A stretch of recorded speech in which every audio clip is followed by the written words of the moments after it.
Welcome to Indiana Sports Beat Radio, presented by Endeavor Hospitality Group and Andy Moore Honda of Bloomington.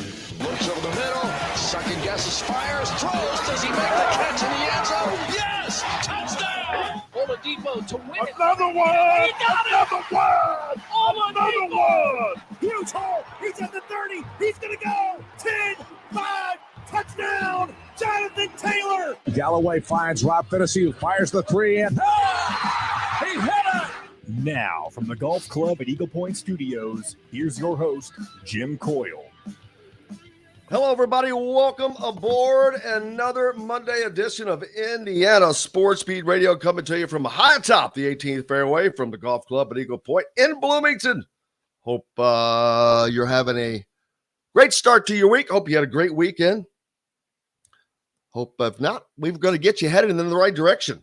Make sure you, wherever you're listening to us, whether it's on 97.7 ESPN The Ref in Evansville or WBRO in Marengo or around the world on YouTube, make sure you hit that subscribe button and like button as well. We appreciate it. That way you never miss an episode, and you never miss out on looking at Dustin Schutte, even though he just bounced out. Of course, we're brought to you by our good friends at Andy Moore Honda, AndyMooreHonda.com, where you can always find the best deals on new and used vehicles, and Endeavor Hospitality's Wow Club. Make sure you go to your Apple app or Google App Store. Sign up, start earning WOW rewards today to great places like BB's Market, home of the best selection of meats, in-house made products, and a full-size bakery. Always love a ribeye from BB's. It's incredible. Dustin Schutte, here as always. How was your weekend, sir? Oh, it was great. A lot of good football. The Pacers got their first win. The Colts don't look good, but other than that, really good weekend. How was yours? Wonderful. The weather was outstanding. It's going to continue to be that way. I know we're expecting a high of 79 today. So there's that. Trying to look for some positive things to talk about, because on the football side of things, I don't know, and I'm going to, and this is going to be a segment, I guess. Who's doing worse, the Colts or the Hoosiers? And who do you expect more out of? That's we'll wait. Okay, we'll wait to do that. Dak Prescott gets a win in his return for the Cowboys. Let's see. What else stood out to you on NFL Sunday? I mean, the Broncos still stink. That's pretty glaring. The Chiefs ran all over the 49ers despite some of their miscues. But how about Tom Brady and the Buccaneers losing to 1-5 Carolina? They just traded their two best players, Christian McCaffrey and Robbie Anderson. Yeah, how's that working out for them? Not well. But Carolina 21-3, and then Green Bay yesterday also now 3-4. So two of the guys that entering the season you feel pretty comfortable about, Tom Brady and Aaron Rodgers, coming into the season, both them lose. Both their teams are 3-4, and they lost to the Commanders and the Panthers collectively. So not good things. Obviously, Tom Brady's got a lot going on outside of football. Aaron Rodgers seems to be throwing a lot of his teammates under the bus these past couple of weeks, which, by the way, he should be throwing the entire organization under the bus, because they still will not give him a wide receiver to work with. So, speaking of wide receivers, does anyone have more than Oklahoma State?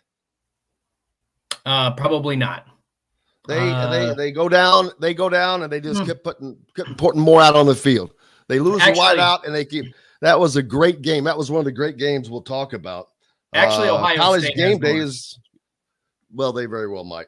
College game day going prime time next weekend as they are heading to Jacksonville State. Of course, the coach of Jacksonville State is Deion Primetime Sanders.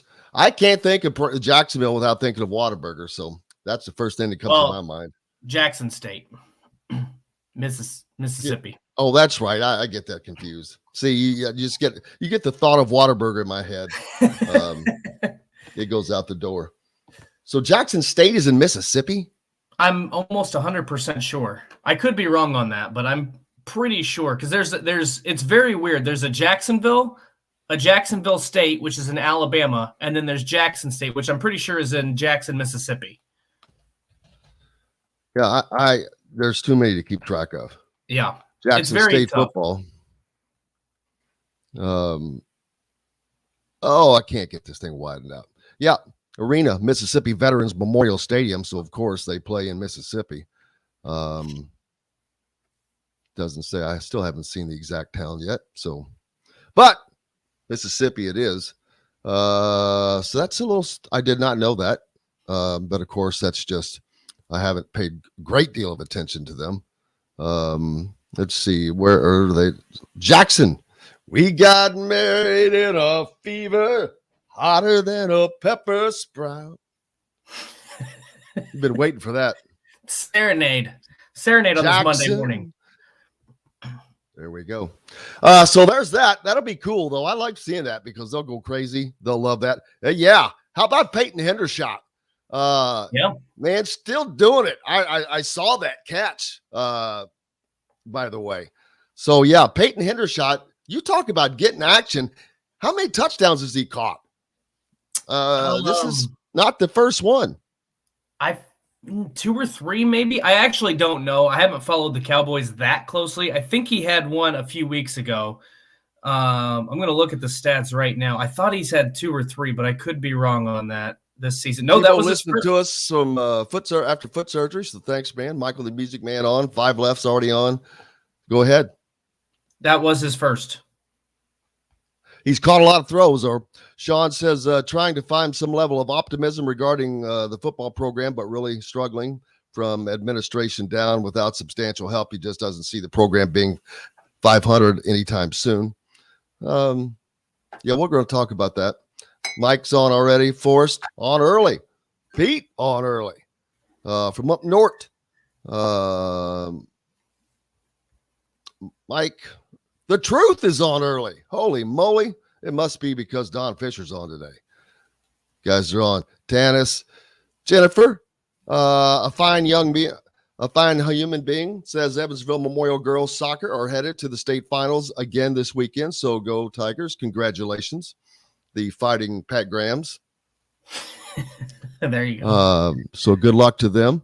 Wyatt says Benedict Matherin looking great through his first 3 games. We'll talk about that because that is close to our friend Dustin's heart. Asa Newell we'll talk about the visit that he made to Indiana, of course, over the weekend. Another Montverde, not alum, but player that Indiana's zeroing in on. Tanis says the double zeros Matherin wears have him calling him Eggs Benedict. That is funny, and you've got to save that for Holy Moly. That is great, and we've got to save that. I wish I could take credit for that.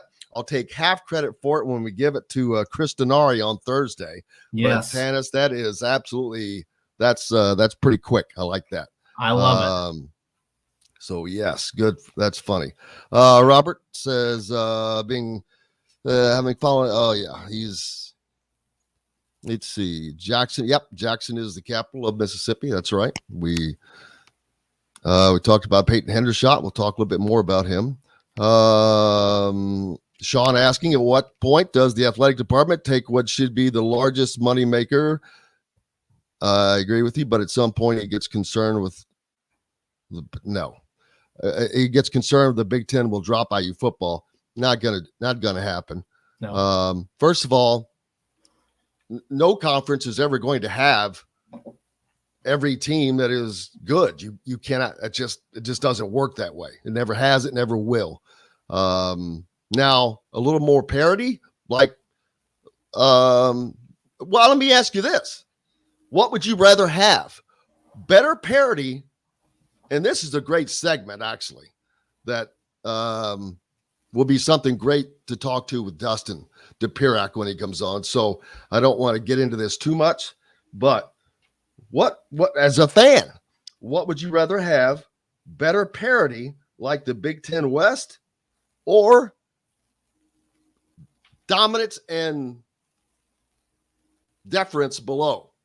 You got Penn State, Michigan, Ohio State in the Big Ten East, Maryland, Indiana, Rutgers, and Michigan State somewhere bouncing back and forth. But you definitely have a difference in dominant teams in the Big Ten East. You have good, but especially this year, nothing but parity in the Big Ten West. But it's so. What would you rather have? Would you rather have a better parity, a league with better parity, or a league with great teams? Are you asking Indiana fans? Are you asking Indiana fans that? Well, I want that to let them soak on that for a minute. All right. Just soak on that question. Think about that. We'll wait till Dustin Dopirak is on with us, and that'll be a segment we talk about, because there's a lot to that. And it's just not that easy. But yeah, we'll get to that as well, because that's what you're looking at. Purdue, they go to Wisconsin, a team that has looked terrible all year by Wisconsin, and they get just punched right in the face. There was a bad omen Friday night. I think it was Friday night. We should have, anybody who saw this should have and bet on that game should have reconstructed their bets, because the Boilermaker Special, the train that you can actually drive on the road, did it break down? Was up in Madison. No, it got pulled over by the police. Yes, they got a noise violation for blowing the horn at like 10 or 10:30 at night. First of all, why were they blowing it at night? Was this before or after the game? I'm pretty sure it was the night before. I'm pretty sure it was Friday night. I don't know. I saw it on Twitter that same day, but I wish we had that. I wish we had a picture of that. That would be nice. I'll see if I can find it for you real quick. It looks like it's time to take a break. Anyway, it's time to take a break, so it's perfect timing. We'll see what we can find that. Well, speaking of train whistles, we'll wait till I ask Don about his favorite train whistle now.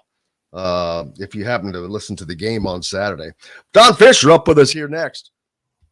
Here at Indiana Sports Beat Radio, coming to you from the Golf Club at Eagle Point Studios, brought to you by our good friends at Go Teen, a part of the WOW Club. Make sure you look up GoTeenBites.com and get all of the information you can. But most importantly, go to the WOW Club. Join there. Start earning WOW rewards today. We're back with Don Fischer right after this. We'll be right back to the Golf Club at Eagle Point Studios for more Indiana Sports Beat Radio with Jim Coyle, presented by Endeavor Hospitality Group and Andy Moore Honda of Bloomington. Whether you're visiting... Oh.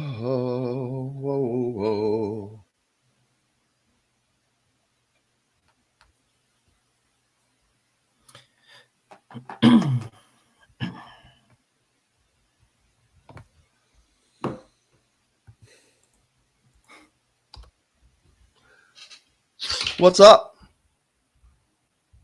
Not much. LSU with a $250,000 fine. Yes, that's their third violation, I think. They don't care. They don't care. But hello, Gino. I didn't say that yet. Did you see Saban's sorry excuse for why they played Jermaine Burton? Who? The guy that allegedly struck a co-ed at the Tennessee game after they rushed the field. Whoa, what happened? Timeout. After the Tennessee game, there's a video of an Alabama wide receiver, Jermaine Burton, allegedly basically shoving a woman in the back of the head as they were on the field. It was unprovoked. And then he was still permitted to play this weekend against Mississippi State. But it was because he acted because he was scared. I'm sure he was. Don Fischer, how are you, sir? I'm good. Jim, how are you doing? Am I loud enough? Am I loud enough? You sound good. Oh, yeah. Are you coming over today to Bloomington? No. You're not. Oh, that's right. It's no press conference. Bye week. Yep, bye week. No talk show this week. Oh, there's no talk show either. Okay. No, And then we never talk. We always take a week off from the talk shows. but you start Monday with the basketball one, right? Yeah, next Monday we'll have our first talk show with football. Wow, my headset's wrong here. Something screwed up. Testing with basketball. Yeah, next Monday is our first talk show with basketball, and we'll have 2 shows next week because we'll have a football show as well. This week we just have the exhibition basketball game with Marion. All right, here we go. Plenty more. Simply go to thehoosier.com and sign up. It's free. You can also find full episodes of Indiana Sports Beat Radio on the homepage or on the station every week, Monday through Friday. If we're not on a station where you live, we should be. Ask for Indiana Sports Beat Radio. This segment is brought to you by Southern Stone Restaurant.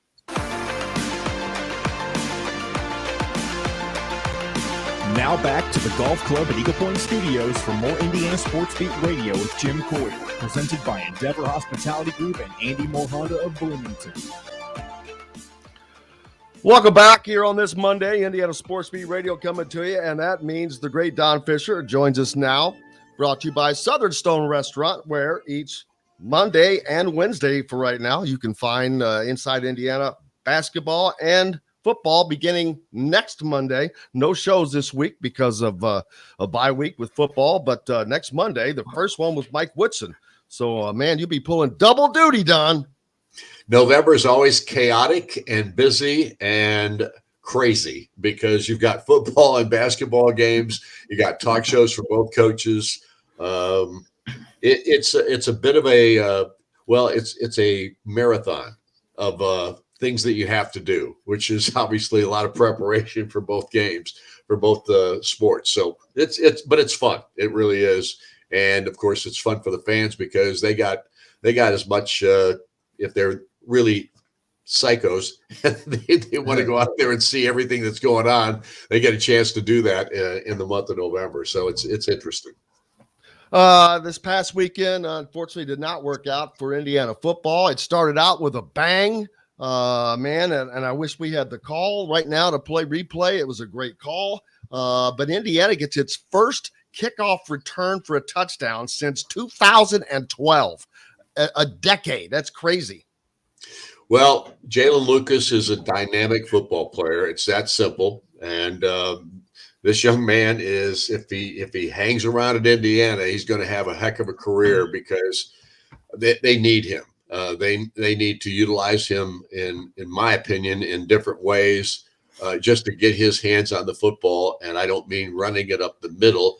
I'm talking about getting him in space, because when you get that guy in space, he is a dangerous commodity and one that Indiana can take advantage of, in my opinion. But the fact of the matter is, to get off to that kind of a start, then you score another touchdown on top of that in the first period because you move the football dramatically well down the field.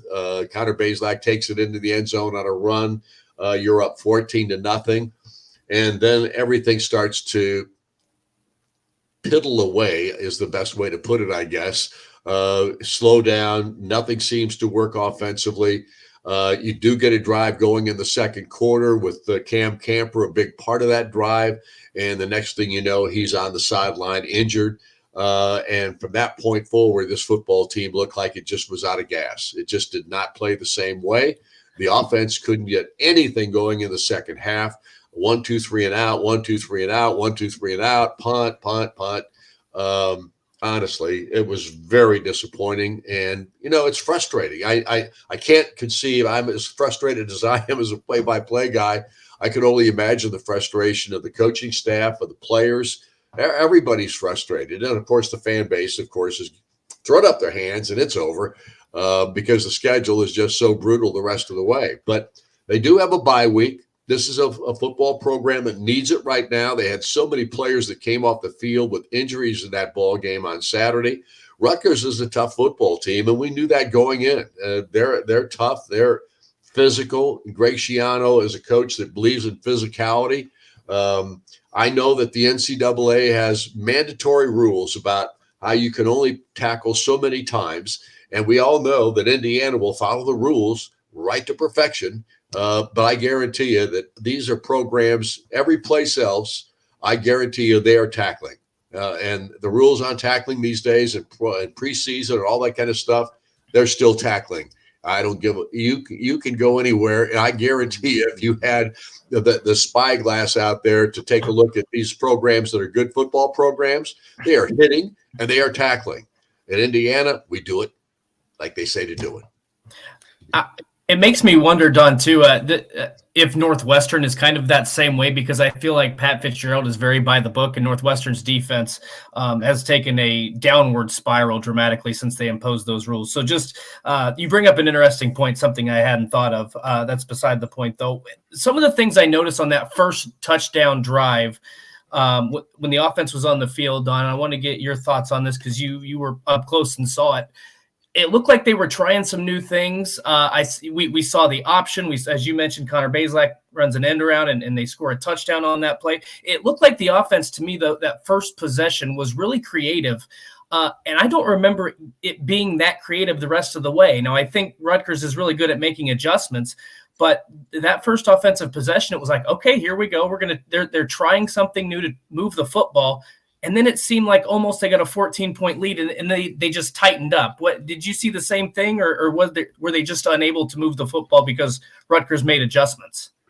Well, I assume this is an assumption on my part, but again, I would assume that Rutgers did make some adjustments and took some of those things away, perhaps. But if you remember, they had a very similar drive in the Maryland ball game where they had all kinds of creative type things that they did that were different and moved the football. They had the same thing happen against Michigan. With no change in the offensive line that we'd seen up to that point, and they did.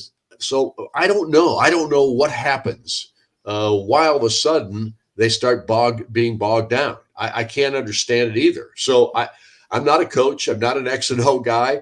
Therefore, I don't know what they're trying to do or why they're not continuing to do some of those things. Maybe it's because it's taken away by the looks the defense gives them. I don't know. All I can tell you is I can tell you what I see, and I see that no longer is that kind of play taking place in the football game. It's all of a sudden it changes back to what we've seen in the past. This football team, in my opinion, should never go up the middle more than twice a game with a run game.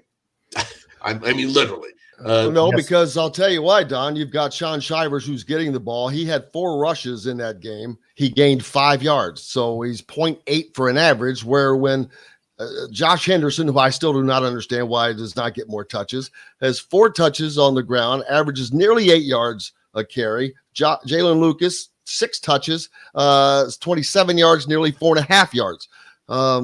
I don't know why they don't work it in a little bit more. And that's one I've asked this very question more than once this season. Why does Josh Henderson not get more touches? I'm not saying 25, 30 a game, but if you're averaging 8 yards and he is consistently doing this, why that is not worked in a little bit more to the offensive scheme. And we just don't really get a good answer, I don't think. Well, Jalen Lucas is dynamic in open space, yes, in any kind of space. If he has a little space to work, he is dynamic. And they don't utilize him in that vein very often. I mean, not nearly as much as I think they should. But again, I'm not a coach. There may be reasons behind it. Look, I know he's probably not going to be a great blocker for the passing game. He's tiny. He's not a big guy in any way, shape, or form. I don't think he's afraid to block people, but he's just not. And that's not where his gifts lie. His gifts lie in space, where he has an opportunity to juke a guy and let him jump out of his shoes. He's special. And those are the kinds of things that you utilize a guy like that for, or you utilize him to take away, as long as he's out there, now that they know how dynamic he is, the defense. So they're going to try and take him away, but he could have him out there as a decoy. There are just things you can do in that vein. Again, I'm not a coach and I shouldn't be talking like I know what I'm talking about in that regard, but there are things you see and then you don't see. And you're sitting there going, why don't we see more of that and less of this?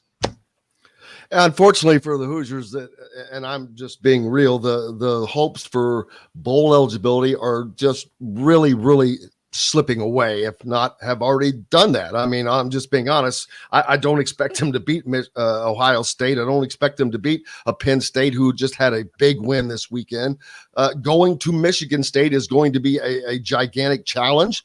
And Purdue, maybe you've got a shot there since it's at home. I don't know. They just got crushed this weekend. But I know that they have this weekend or this week off, and no matter what, they have to show progress in some form on this offensive side, even the defensive side. They gave up more yards than they gained against Rutgers. So they have to show improvement to me. Well, there's no question about that. This week is also going to be, I think, hugely important to see if we can get some of these guys back physically. So there's going to be a rest involved for a lot of these guys. There's no question about that.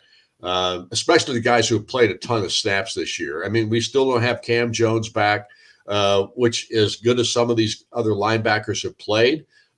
Having him out there, I think, is crucial for this football team. And having lost him for the last, 4 weeks now, 3.5 weeks, 4 weeks, whatever it's been, I think has really hurt this football team defensively.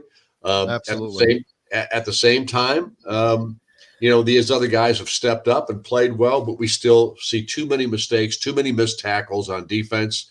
That continues to be a problem. And, I talked about that at the beginning here about the lack of hitting and those kinds of things. I just think Bill Mallory's teams hit to every Tuesday and Wednesday the entire time he was the head coach. And they hit hard. They weren't just out there pity patting. I will not tell you the other term that Coach Mallory used to use, but it did involve the upper body.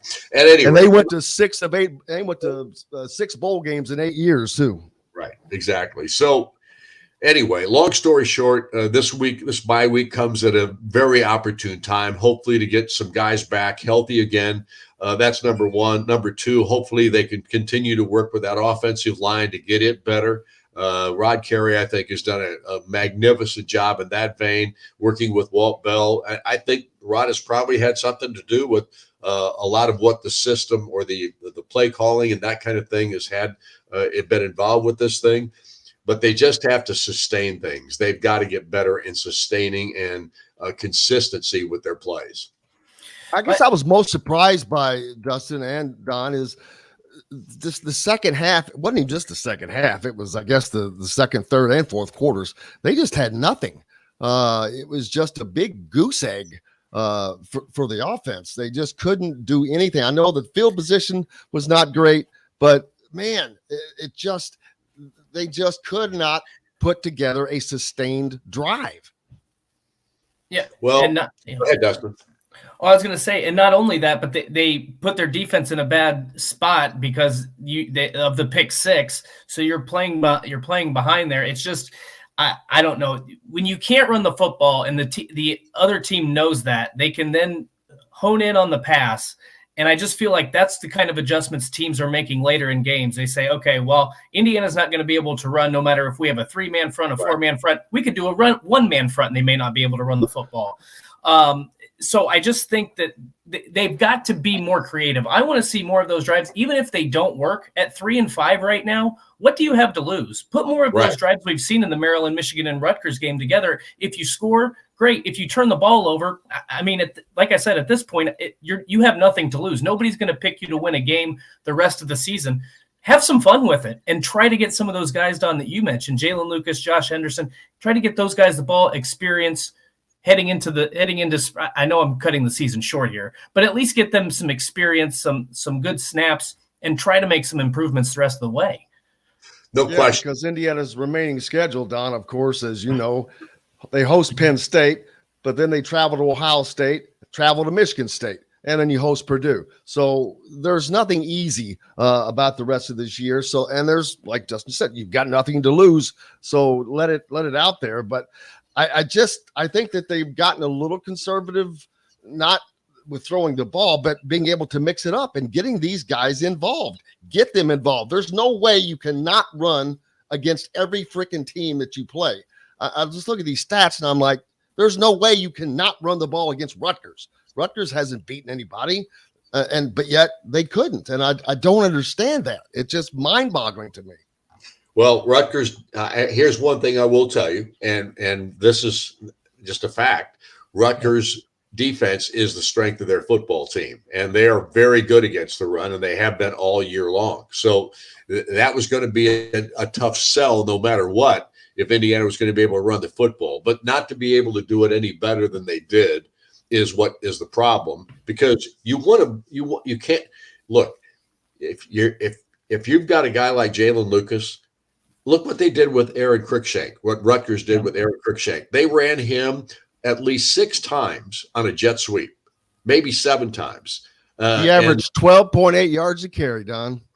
Well, and granted, they stopped him several times, but they also those are good. Exactly. Yeah. So the point is, first down. It's a first down every time. And so you've got a guy like Jalen Lucas that you can utilize in that same vein. Why aren't you running that jet sweep?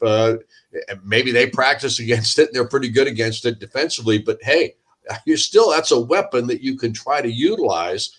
And if he breaks it just one time, you've got yourself another 6 points. So anyway, long story short, and we're again trying to coach here, and we're not coaches, but at the same time, you can see certain things. And I've always said, look, I'm not a coach and I don't know a thing about X's and O's, but I know what I see. And we're not seeing enough, as Dustin put it, creativity, I don't think, in this football team. What, you got the week off, Don? What are you going to be doing, man? What do you think I'm going to be doing? I'm going to play golf today. I played yesterday. You better play twice today. It's so nice out there. I know. I think this is going to be the only day of the week probably that I'm going to have a chance to play, because we got to get basketball game to get ready for, an exhibition basketball game to get ready for on Saturday. So I am going to go to basketball practice this week. So I'm going to see some basketball. I did go last week. I saw practice. I was impressed with what I saw, but it's still a long way to go, and you're practicing against yourself. And I never think that this team is going to be as good in practice against themselves as they need to be on practices again or games against opposition. So we'll see what they look like against Marion on Saturday. Exhibition games don't mean all that much, but it does give you an opportunity to go through the whole list of things that coaches want to go through. Game day preparation. How's the game day going to look? What are we going to do on game day? Those kinds of things. Gives you film to look at the next time they play somebody outside of themselves. And that's certainly what coaches are looking at. So exhibition games serve a purpose. They're not necessarily the most exciting things, because Indiana's going to win, or at least you think they will. And if they don't, we got trouble. So at any rate, did anyone stand out to you? What's that? Did anyone stand out to you when you saw? Hood Schifino and Malik Renault both are going to be special players at Indiana. There's no doubt in my mind about that. The practice I saw, Xavier Johnson did not practice that day. He had a bit of an issue, but nevertheless, it was a physical thing that he was dealing with. I like Trey Galloway. I thought Trey Galloway shot the ball better than I had anticipated. That doesn't mean that it transfers. And Miller Kopp was another guy that shot it really well at practice.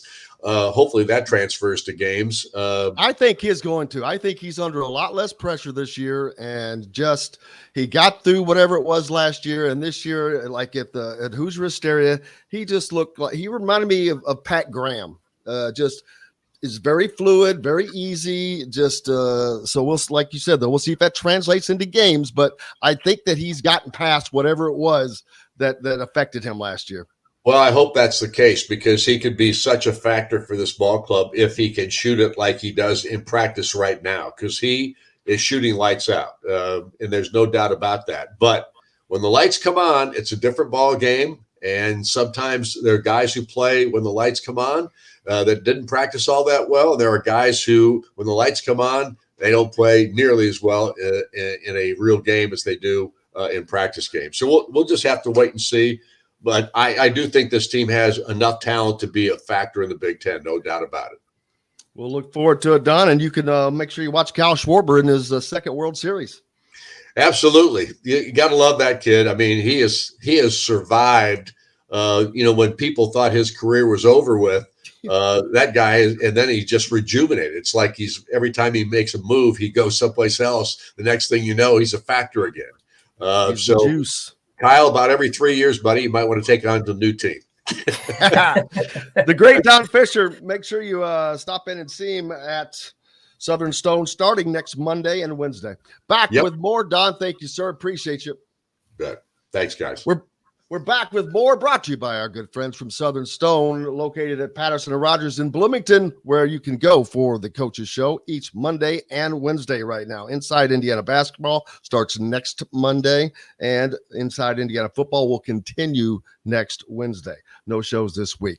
But we're back with ours with the man, Dustin Dopirak from the Bloomington Herald-Times. Right after this, we'll be right back to the Golf Club at Eagle Point Studios for more Indiana Sports Beat Radio with Jim Coyle, presented by Endeavor Hospitality Group and Andy Moore Honda of Bloomington. Golfers, here's John. You can use that, the back part of that made the entire clip right there. We talked IU basketball. It makes the difference. Oh my God. How's Dustin Dopirak? Doing good, Jim. How you? I cannot complain. Dustin Schutte is tired of listening to it. Clearly, as he gets up and walks away, says I'm done. Perfect. Wasn't that timing? Yeah. No, understandable. Let's see. Break at. All right. I'm just reminding you so we don't have the debacle we normally have.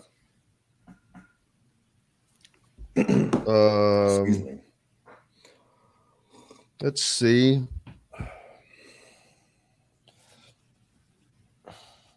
I got to pull up. Can never tell if I find you in the Star or the Herald-Times. You find me in both. Always. Yeah, I don't have a subscription to the Herald-Times. I have a subscription to the Star. I see. But I do have one.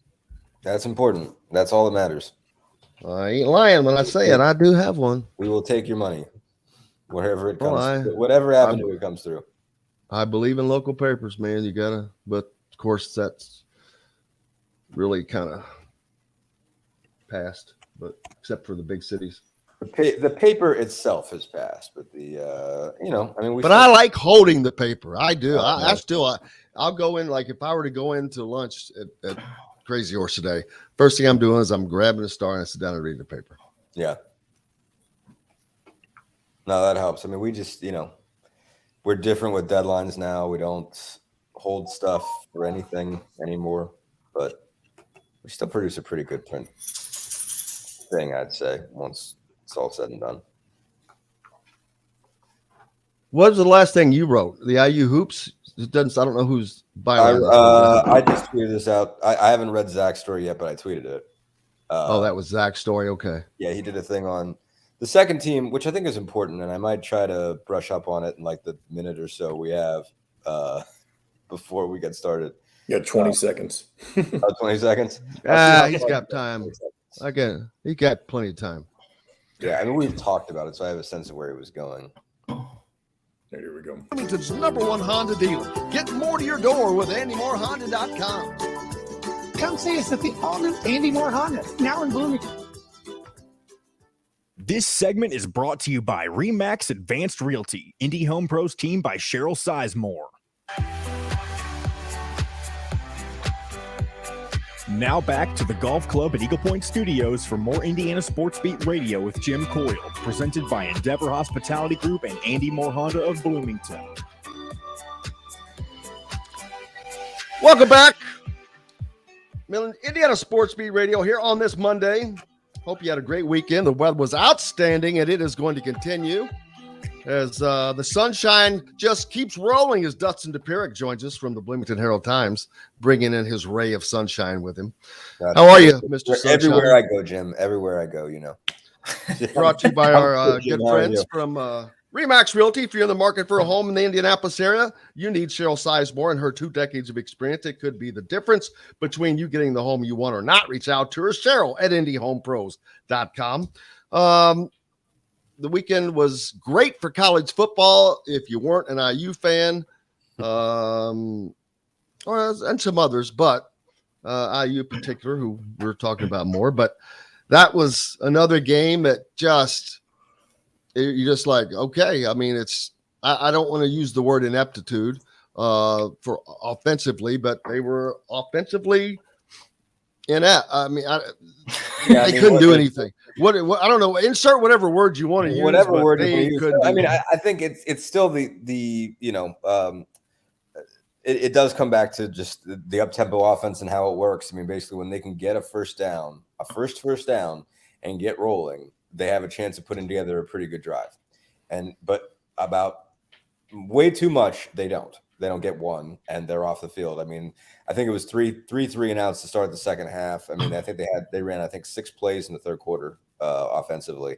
So yeah, no, I mean, it's just one of those situations where it's like when Rutgers really took advantage of their 3 and outs, especially in the second half. I think they ran 27 plays to Indiana's 6 in the third quarter, and from that point forward, I mean, Indiana was then just on its heels, and then I think it's the first drive of the fourth quarter only ran 3 plays. So no, I mean, it's just continues to be with this offense, and Connor Bazelak in particular. When he's sharp, he can be really sharp. He completed his first 10. And after that, one of his next 5, I think one of his next 5, and then missed 4 in a row after that, something like that. Wasn't good at all, and they're past in trouble. I mean, they're 3-5, and they've lost most of the winnable games that were on their schedule, and they've got Penn State and Ohio State coming up after this. But no, all kinds of offensive issues. Most of their offense, I think most of their yards coming really on maybe like 1 or 2 drives. Obviously, what really kills you, I think it breaks your heart if you're Indiana, is you get an opening kickoff return and then a touchdown. You've been waiting for a good start all year, and then you finally get a good start, and then everything after that is terrible. You get 3 points. I mean, it was handed to – there has not been a better start to a game this season for Indiana than this one. And not even close. At this time of year, this far into the season, that should have been all downhill from there for them. And the fact that it was nothing but the opposite and all uphill, you talk about really disappointing. I mean, that game itself was the Pat McAfee Bowl. 16 total punts in this game, 8 from each team. 333 yards, James Evans. 333 yards punting. Yeah, that's just crazy.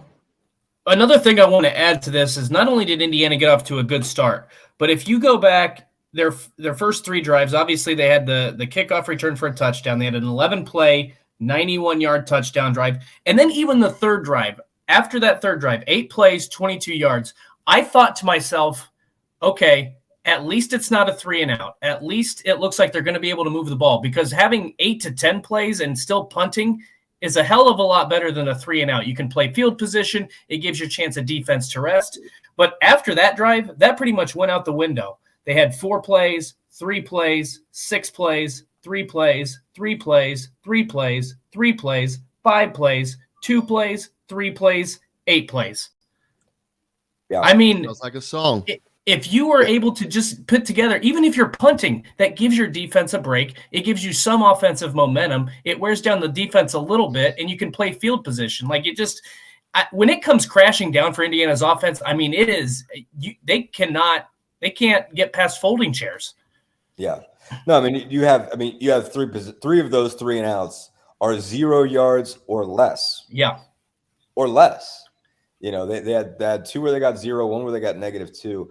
I mean, I think it came crashing down on that second drive is when they got down, I think, the Rutgers 33, and they had the chop block. And that kills that drive. And from that point forward, I mean, they just find no momentum. But no, I mean, when they're bad, they can't get anything. And, obviously just with the tempo, it moves so fast. You got a 22-second drive in there. It's almost impossible. Yeah, the 3 and outs are 48, because you got the 3 for 17 at the end of the half where they just, kind of decided, all right, we're not going to push for this. But the 3 and outs are 48, 53, 22, where they actually went 3 and out and punted. And then you've got a 31 after that. a 3 and -4. Yeah, so it's 4 3-and-outs that had 0 yards or less, and 2 of those have negative yards. So no, it's brutal.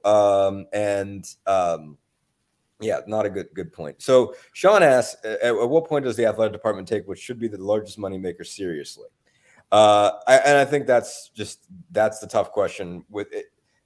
The thing is, they take it seriously. I promise. I had, I'm sure that everybody is not thrilled ultimately with the total stewardship of Tom or Fred Glass regarding the Indiana football program.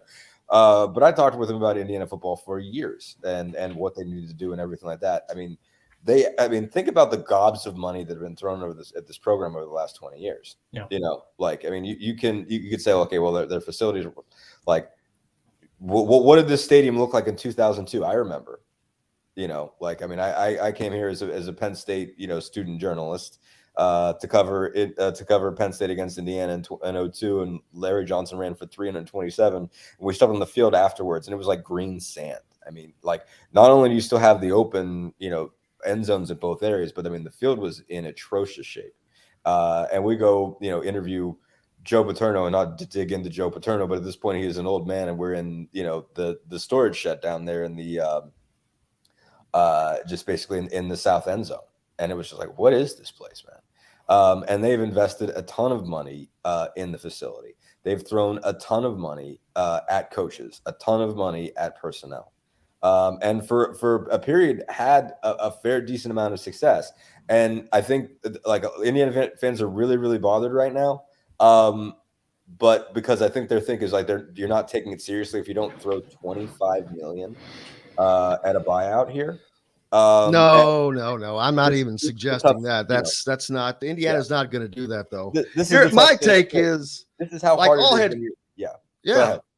No, like all head coaches, Tom Allen needs really good coordinators around him, and I think he needs a little more so because he's still learning to be a head coach in this big league. Look what Kalen DeBoer is doing in Washington, and that's who he had here. And look what Kane Womack is doing at South Alabama. He had him here, and I think, man, he made a gigantic mistake, and I said it at the time, and I'll say it again. The Nick Sheridan was a big mistake, and it was a big setback for this team, and retaining Darren Hiller was another one. You had both of those at the same time, and those are just – they were able to get by with it, I think, because of what they had, talent and coaching and all of that. Once that's gone, you can't get by with certain things, and he's paying the price for those retentions and those hires. And they were bad. I knew they were bad. I said they were bad, but I'm not the only one.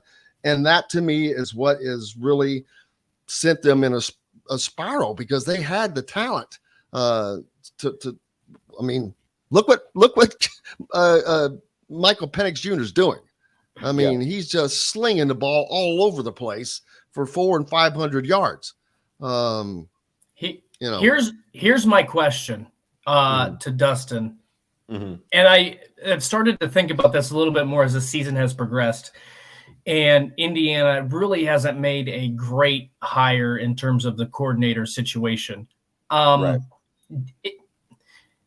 think Tom Allen's a good human being. I think he's a good football coach. I wonder, though, if the way he is on the football field is very unappealing to a lot of bigger name coordinators. It's not very fun to get chewed out in front of a live audience. The way he is very passionate. It's one thing when Nick Saban's doing it, because there's seven national championships to his name, and he's going to get you another job somewhere else. It's a little bit different when it's coming from Indiana and Tom Allen, and your best season was in the COVID year, and the year before that you went 8-5. So I just wonder if there's some sort of thing that just doesn't mesh well with other potential coordinators who could take those jobs, because otherwise, Indiana had been trending in the right direction, and then you make some head scratching decisions. It just makes me wonder if the candidate pool isn't that great, or if he's loyal to a fault, and maybe it's a combination. I don't know. It's just something I've thought about. Yeah. Because it doesn't make much sense to me. No, I don't know if I lean loyal to a fault. I mean, I guess I lean that, but I've also been sort of dealing with this.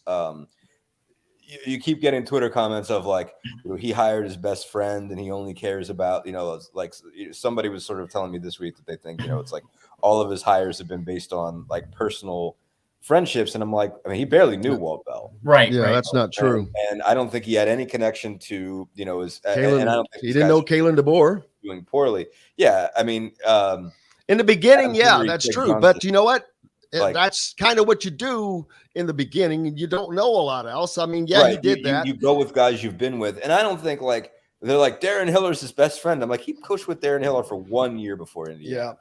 Like, I mean, like Tom Allen makes good friendships with everybody. Like, so I'm not trying to say that they don't have a friendship. Like, they clearly do. And he's made a point of saying, like, I love Darren Hiller. I didn't enjoy firing him and everything like that. But I don't think it was like, Tom Allen hired the guy that like he has been chained at the hip with his whole life. Like, no, but he did not make like, the hire when he should have. He should have pulled the string. No, he yeah, no, I the string I a long agree, time ago, and he didn't because of that.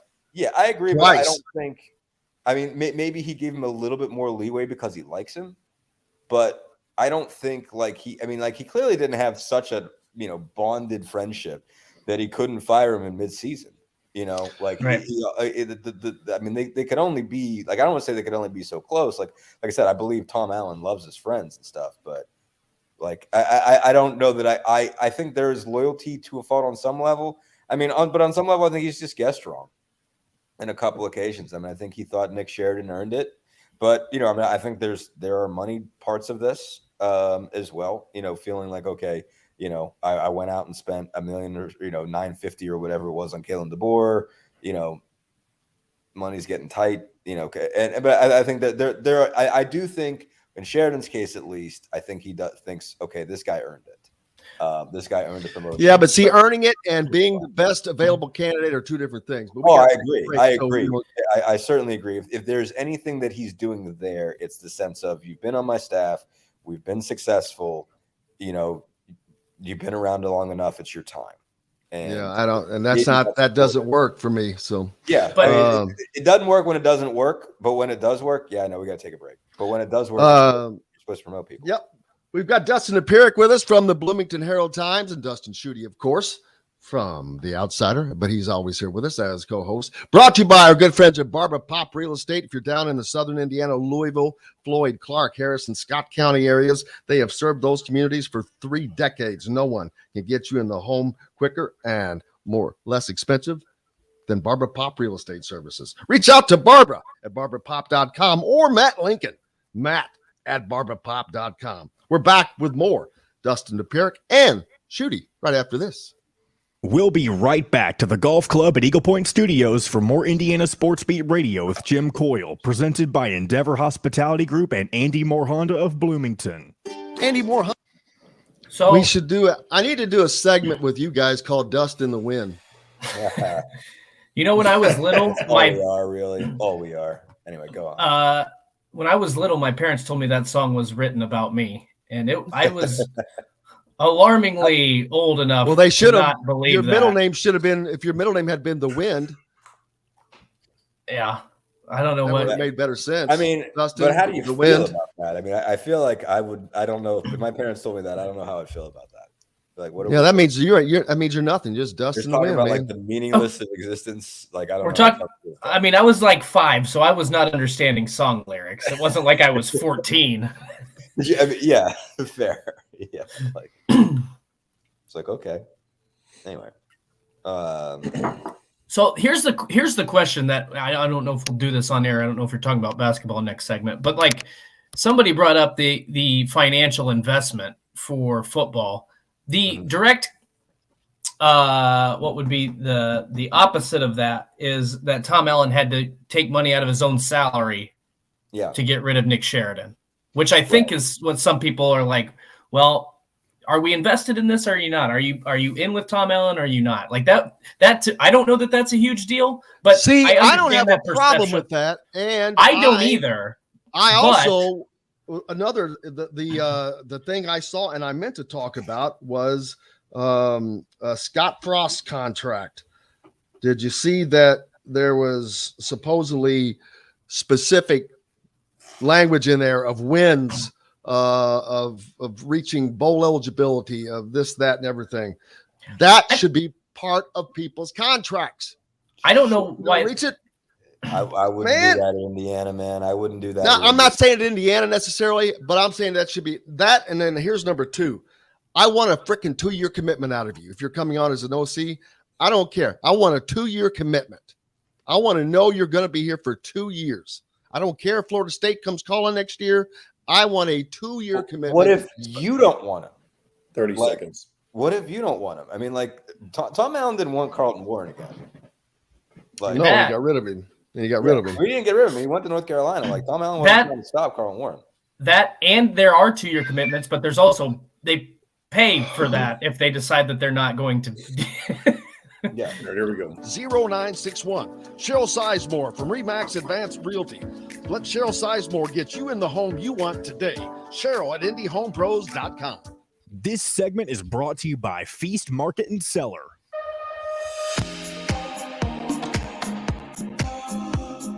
Now back to the Golf Club at Eagle Point Studios for more Indiana Sports Beat Radio with Jim Coyle, presented by Endeavor Hospitality Group and Andy Moore Honda of Bloomington. Welcome back. It is Monday here at the Golf Club at Eagle Point Studios, high atop the 18th fairway, and it is beautiful out there. Going to be beautiful all day. Can't wait. Got Dust in the Wind right now with Dustin Schutte, always with us, of course, from Outsider.com, sitting in as a co-host, as always, and Dustin Dopirak from the Bloomington Herald Times.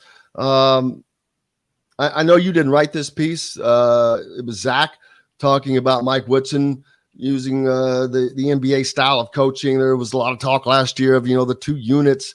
And even this year, some of the teammates have said, there's 2 starting units. Well, I don't believe that, personally. First of all, I know there might be 2 units, but there are not 2 units that are just as good as each other. That is a fact. Now, whether they may be able to bring in a whole new unit, yeah, they can.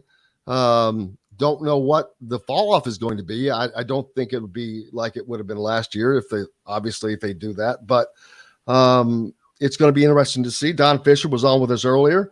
One of the guys he said was impressive, of course, Malik Renaud, very special. Trey Galloway shooting the ball well. So Miller Kopp shooting the ball really, really well. Miller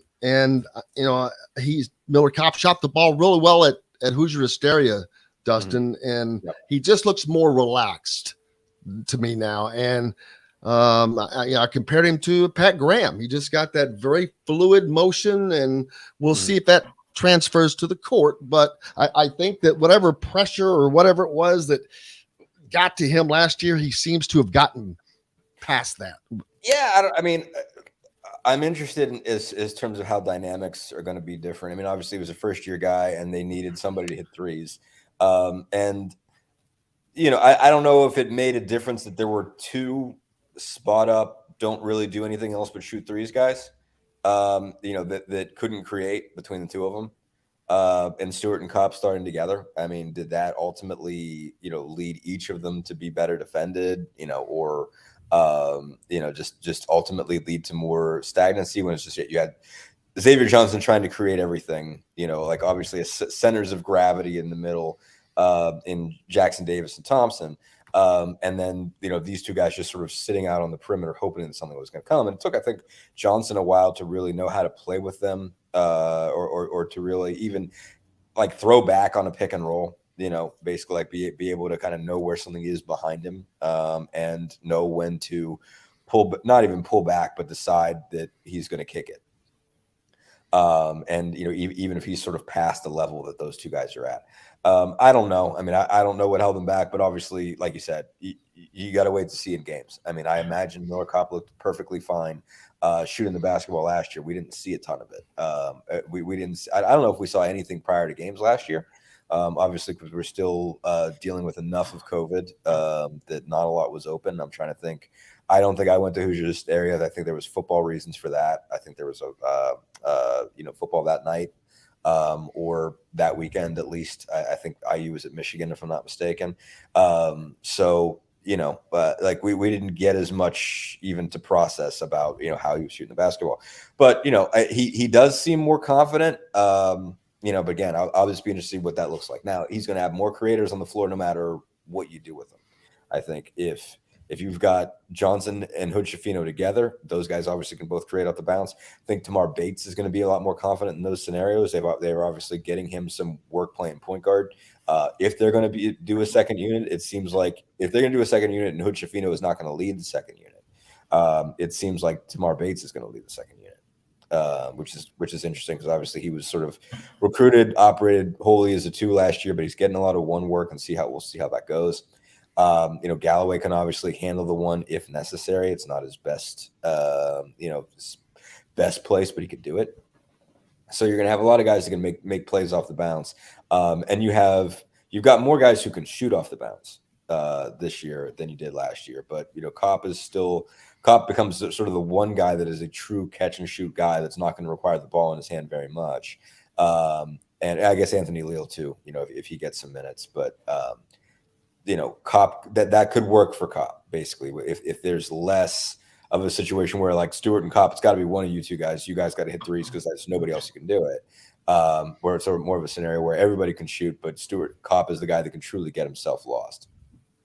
Caleb Nost, contributor to the Hoosier.com, says, don't be surprised to see Caleb Banks play considerable minutes. Well, I won't be because I have not gotten to see him, so I don't know what's going on there. But, hey, man, if these guys – they just seem much more talented, deeper in a deeper sense this year. Where last year everybody thought that they were deep, and they truly weren't. It's not that all the top pieces weren't talented; they just did not seem to fit at all the times. And I think that there is a much better fit, much deeper with the guys this year. I think you can run different guys in there together. Yeah, I mean, I think you'd run different guys in there together last year, but there were just ultimately pieces missing. There were guys that there just was not enough shooting. I think your second unit had all guys that could do something. If you had Finney could do something, and Galloway certainly was valuable, and Jordan Geronimo obviously still is in a position where I don't think he's going to get the minutes that he deserves. Whatever they do with him, whether he gets more minutes at the 3, at the 4, whatever. I think it's still going to be a situation where you're still not going to see everything you can see from Jordan Geronimo this year. Because there's just too many guys that play his position that they still have. Especially Race. But there's like a big piece is development. You didn't see the Tamar Bates that you could see last year, and the extent to which I think we've seen good things in what we've been allowed to see so far in Hoosier Hysteria and the Hoosier Hysterics event. So between the time we've got to see Tamar Bates on the court, I think you see a different guy. I mean, obviously it's small sample size, but you just seem to be able to tell the difference. But that's a big deal when Bates is a guy that's a 1-2 combo, 1-2-3 combo. The Rick will play any of the 3 guard positions that you want. If he can score the basketball, going to the rim and shooting, that's just a different guy. I mean, he hits such a cold spot, and when he wasn't effective, because I thought he was on the way to being a starter in November and early December, and he just hit a stretch where he just couldn't put the ball in the ocean. And from that point forward, a second unit just didn't really have a lot of value. I mean, Galloway obviously gives you a lot of Galloway and Finney gave you a lot of defense, but no scoring in between them. When Bates couldn't score, you got 3 perimeter guys out there that weren't really getting you buckets. Galloway can go finish at the rim and he can drive and kick and stuff like that. But we don't have a shooter around him, and he's not shooting. He's only so effective offensively, and Finney can do some things for you, but only so much. That second unit, once Bates fell off, just really didn't have the scoring punch that you need to put together a second unit. This group, again, if Bates can score, then you've got options. Then you've got guys you can piece together, and you've got a lot more real depth. And so, Caleb Banks obviously is better than anything you had at 11 or 12 last year. And, Banks is very interesting to me. I mean, I wouldn't be surprised if he's a piece of it this year, but I also wouldn't be surprised if you only see 5 minutes a game from him this year, but 2-3 years from now, he's an All Big Ten player. I can totally see that too, that you don't see that much of him this year, but you eventually see a lot of development, and he really becomes a big time guy once some of those other guards cycle out. What's going to be interesting to me, Dustin, is how they utilize this depth, because just because you have 12 or 13 guys that can go in and play and make a difference doesn't mean you necessarily want to play that many guys. Right. Because you have to get guys into a rhythm. You can't just have somebody go out there for 2 or 3 minutes and expect them to play to their full potential. So it's going to be really interesting to me early in the season, these exhibition games, and then the first couple games before they play Xavier, to see what the kind of the rotations look like, because I feel like it's always a double-edged sword with fans, right? Like if you don't have enough depth, you're not recruiting well enough. You don't have enough talent on the roster. If you've got too much depth, everybody wants to see, well, why aren't players X, Y, and Z seeing more court time? It just doesn't work that way. So that to me is probably. I do agree. It's better to have depth than to not have it, obviously, because of injuries, because of different styles of play, and it's a long, grueling Big Ten season. But very interesting to me to see from the mentality standpoint, and then just see what these rotations are. How many guys does Woody feel comfortable sending out into the floor in a specific game? Because you might have 12, 13 guys, but you may only see 9 or 10. That to me is not a high talking point this offseason, but it's going to be something that I'm looking forward to in these first couple games. Yeah, no, I mean, that's part of the reason, Zach wrote the piece today on a second unit. And that is a big question for me, if Woodson is still married to that idea. And because obviously it's an NBA idea, is playing a second unit, because, you play 82 games. You got to utilize your depth. I mean, you can't ask those guys to go out and play 48 every night. Like, that's absurd. Whereas college, obviously you have, it's 20-year-old bodies and they're playing 32 games. Like you can ask a lot more of them per night than you do in the NBA, where you really have to have something separate. And it makes a lot of sense then to do it in shifts, basically to have periods where you have 5 different guys out there, just cycle them in like hockey. Or even if you're going to float, into a second unit, but basically to have a second team of 5. And Woodson seemed pretty married to the idea of getting to a second team of 5 last year. Maybe he didn't always go to the 5th and always put Michael Dorr out there, but for a while he really did. So the question is if he's going to try to do that again, or if it's going to be more fluid. And I think he can go either way. I think you can have, scenarios where it's like, okay, you've got Johnson, Hood, Schifino, and maybe Bates, or maybe Kopp, or maybe maybe Galloway, or whatever at the 3, where you can play those 2 together, and really any of the other wings can slide in there depending on matchups. Maybe you want to go bigger and put Geronimo, or you can have a scenario where Hood, Schifino is the point, and you have Bates at the 2, and again you have any of those other wings at the 3, and it can depend on how much shooting do you need, how much size do you need, to match up with whatever you've got. If you really want to do a second unit, it locks you in a little bit in terms of how fluid you want to be with matchups. So I'm interested to see if Woodson is still married to the idea, if he likes the platoon or doesn't. If this changes his mind, or if he really feels like this is the direction I want to go. And Justin Beard here asked the question, what would Geronimo play? Will he come in at 3 at the 4? So that kind of plays into this whole scenario, is that Geronimo is getting minutes at the 3 and the 4. In practice, at least he was the last time we talked to him as of September. The goal was to get him some perimeter skills so he could be more versatile and get more minutes and not just get buried behind Race Thompson.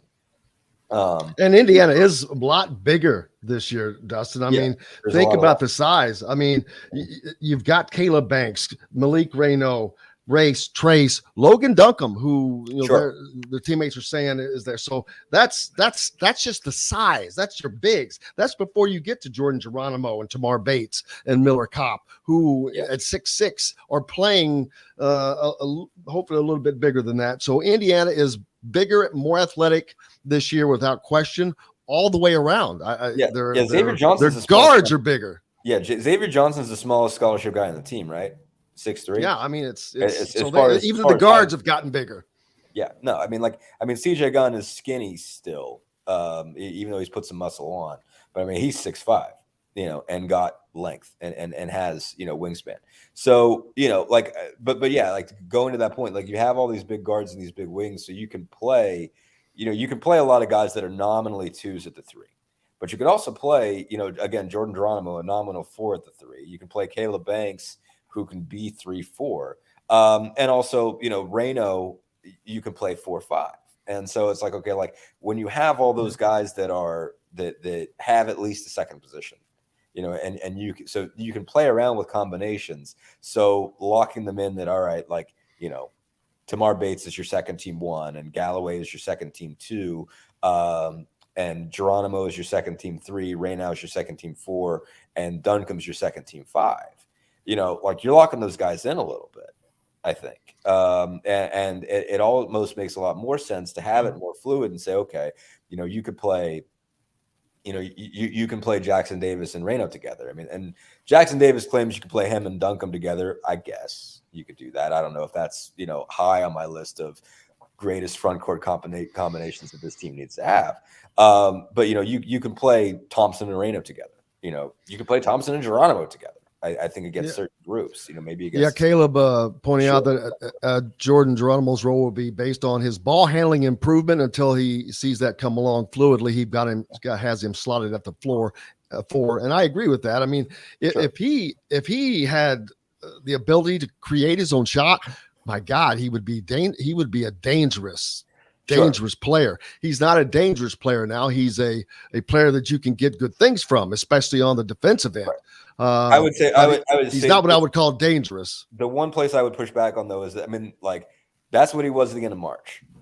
So, and like you ask him, like he has put a lot of work into it. And the question is, how far has he come? And I don't think we've seen enough to know yet how far Geronimo has come as a ball handler. Because that was my thing, is like everyone's like, well, he like have Geronimo play the 3. I'm like, yeah, sure, snap your fingers. The guy just turns the ball over.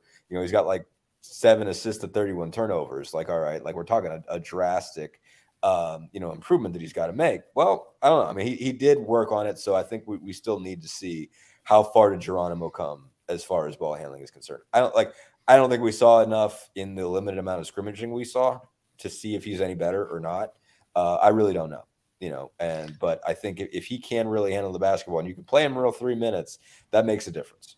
Even if he can just attack a closeout, just cross over and just go run and dunk on somebody, that matters. But to be able to handle when they're getting somebody who's got a decent perimeter defender on him and just not give the ball up. That's really important. Justin, you don't have to be anxious for much longer, because the exhibitions will commence in 1 week? No, this Saturday rather. This Saturday at 3 p.m. I can't think of a better time to have put that game, Dustin, than during Indiana's bye weekend of not having a game. Let's put that right in the middle of the weekend. Yeah. Let's don't give the guys a weekend off. Don't do that. No, can't have that. No, it's the only way they're getting money for those exhibition tickets. Yeah, exactly. Can't have that. Nope. Brother, I cannot thank you enough. Enjoy your slow week. Slower week. That's not gonna be that slow. That's what I'm trying to find. I'm like, at least you don't have to drive. You don't have to drive today. I don't have to go to Bloomington today. Yeah, exactly. So there's that. Brother, I appreciate you. Make sure you give him a follow and be a subscriber. I am Keep Local Papers Alive. Dustin, I appreciate you, my friend. Thanks, fellas. You guys you bet. You as well, Dustin Dopirak from the Bloomington Herald Times, joining us here. Myself and Dustin Schutte from theoutsider.com. We've got more coming up here on Indiana Sports Beat Radio, brought to you by our good friends from Meadowworks Brewing Company, located just off the square in downtown Bloomington. You can also find their beverages at all of the Wow Club restaurants. So you've got that.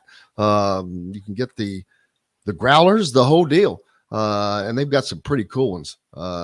And they love their Metalworks art. So we're back with more Indiana Sports Beat Radio right after this. We'll be right back to the Golf Club at Eagle Point Studios for more Indiana Sports Beat Radio with Jim Coyle, presented by Endeavor Hospitality Group and Andy Moore Honda of Bloomington. Hey, this is John. All right. I wanted to get an update on Asa Newell visit. And I should have talked about the fact that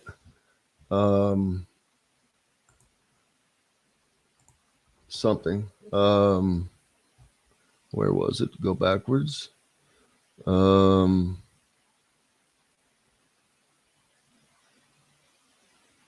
it.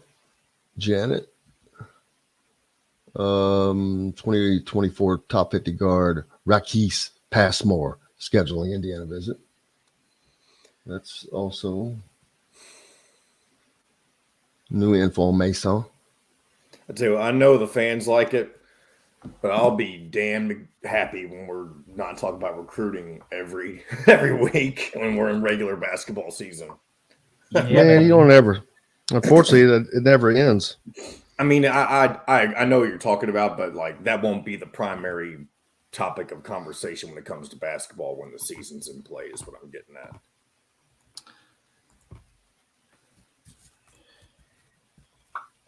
Today's Bob Knight's birthday, according to Jennifer. Well, then we have to. Oh.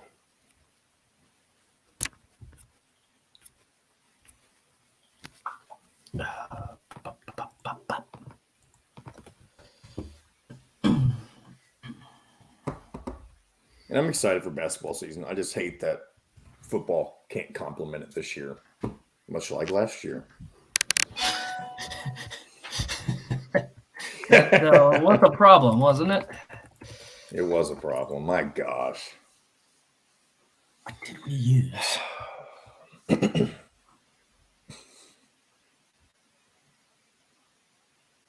Five Left says tomorrow's his birthday, so I guess somebody is right and somebody's wrong.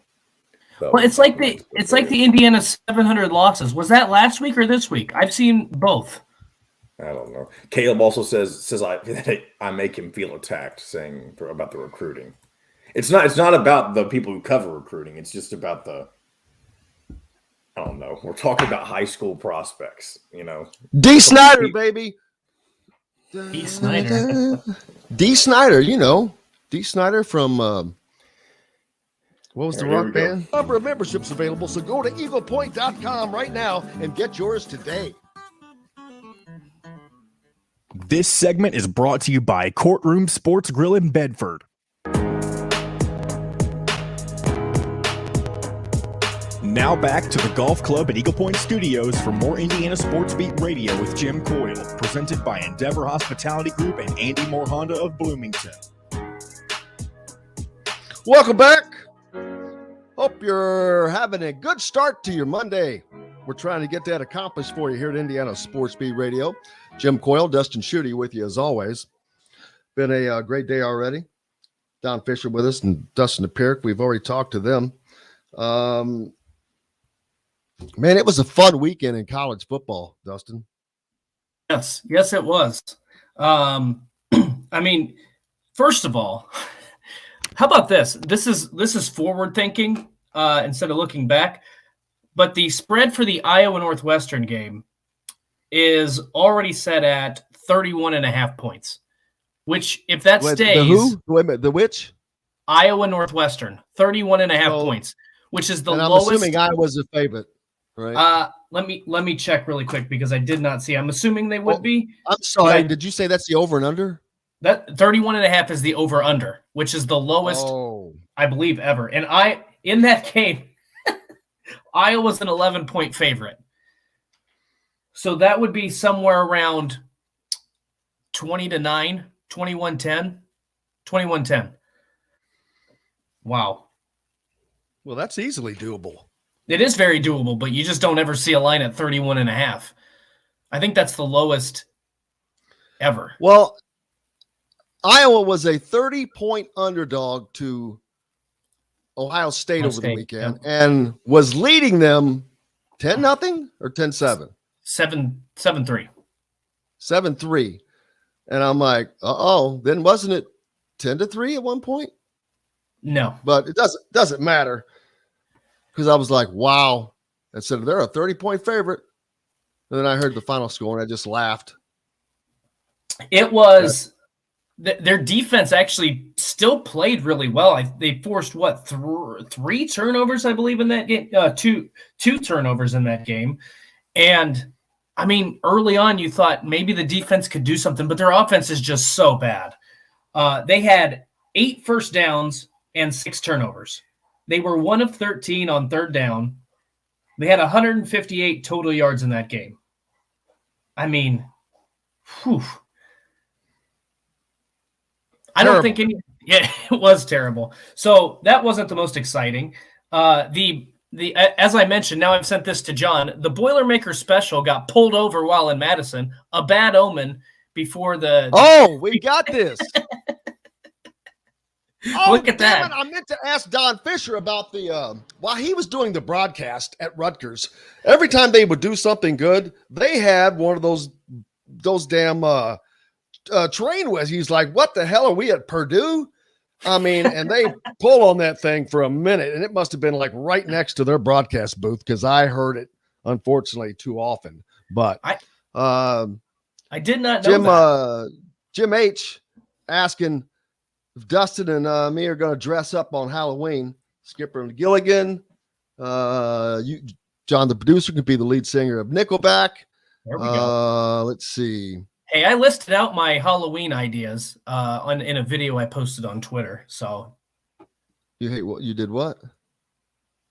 I listed out the other ideas people have given me for Halloween costumes this year. D. Snyder asked, "Can IU be the best defensive team in the country?" Well, absolutely, they can be. Will they be? Well, I don't know. I can't make that prediction just yet. But can they be? Yeah, because that's what Mike Woodson is banking on. A, B, he's got that mindset into this team already. They were very good last year, and you've got the core of that team back, especially in the veterans. So, yeah, can they be? Yeah, they could be, definitely top 5.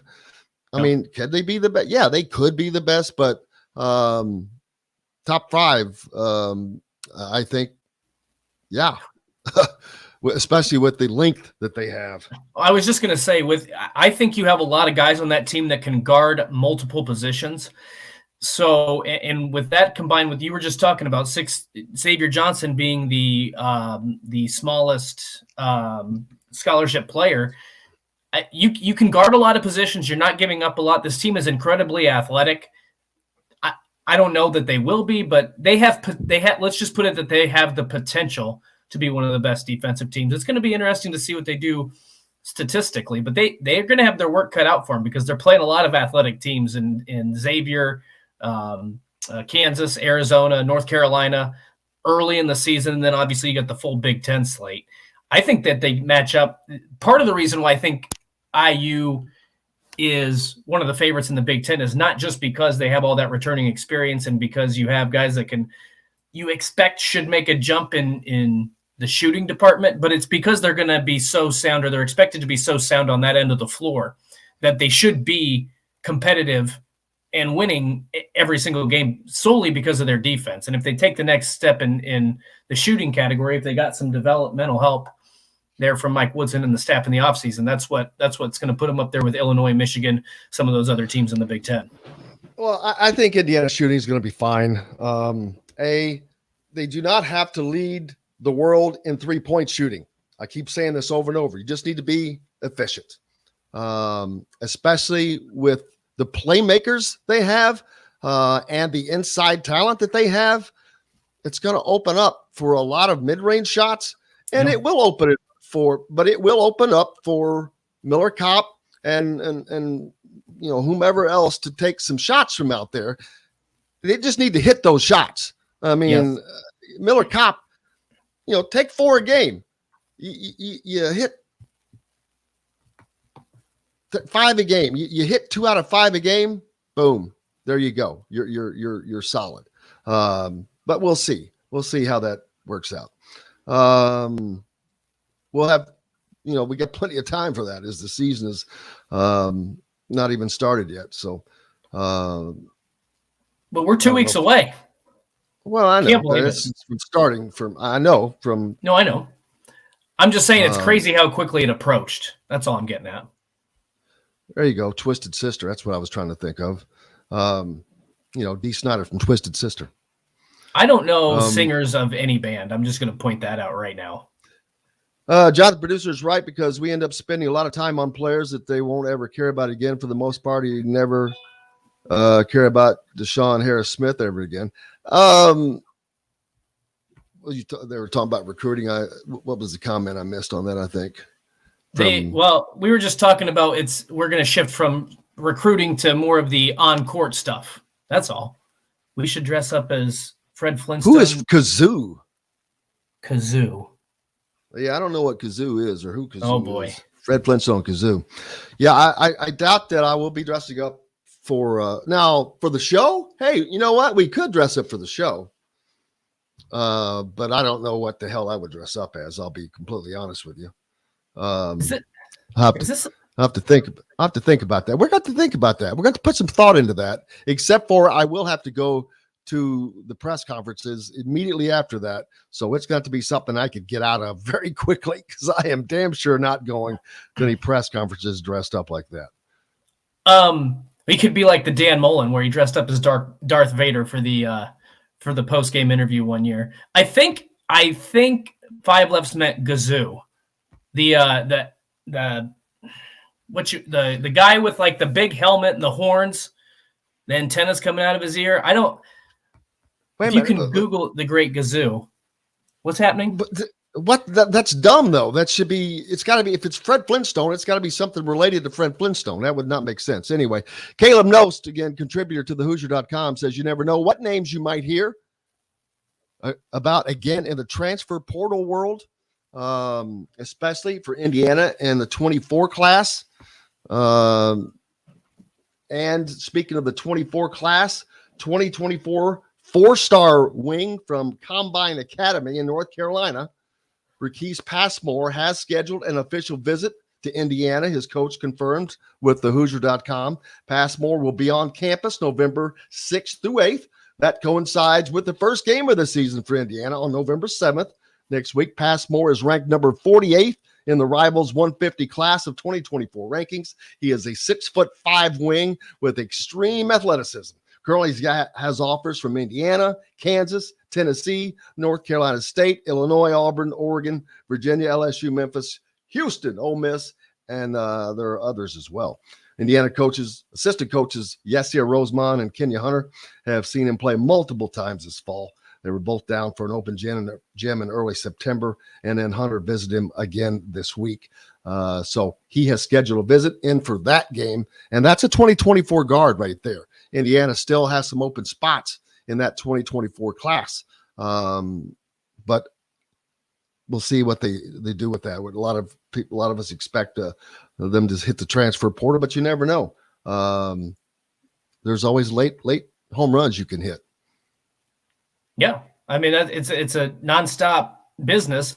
Basketball recruiting is always interesting to me because I spent so much of my time on the football side, and you get decommits, late commits, flips, all that stuff. Typically, basketball, it's done early, and there's not a lot of flipping.